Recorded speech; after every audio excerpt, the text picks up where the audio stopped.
Mastering Soups and Stews in English. Hello language learners, welcome back to our English language learning series.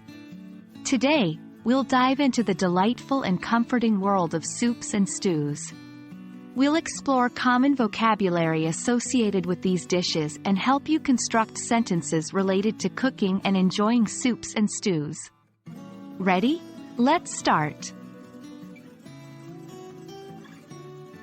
First, let's clarify what we mean by soups and stews. These two terms are often used interchangeably, but they are slightly different. Soup is a liquid food that is made by combining ingredients such as meat and vegetables in stock or hot water, until the flavors are extracted, forming a broth. Stew is similar, but generally contains less liquid and its ingredients are cut into larger pieces. A stew is cooked slowly over low heat and its flavors are typically richer than those of soup.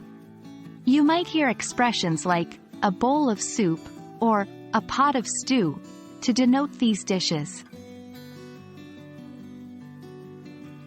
Now, let's move on to some common vocabulary you might encounter when dealing with soups and stews.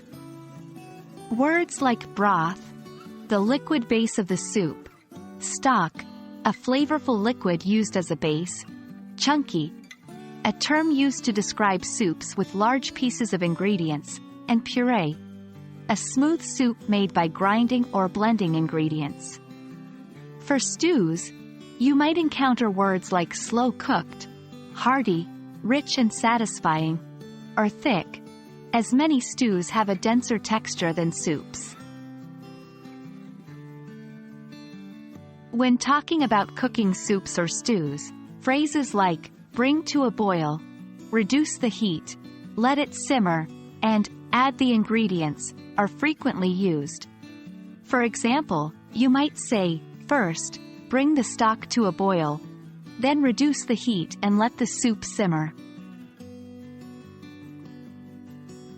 When discussing the experience of eating soups and stews, phrases like, serve hot, garnish with, and pair with, might come in handy.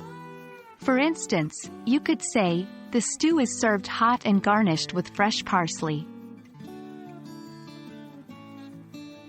There you have it.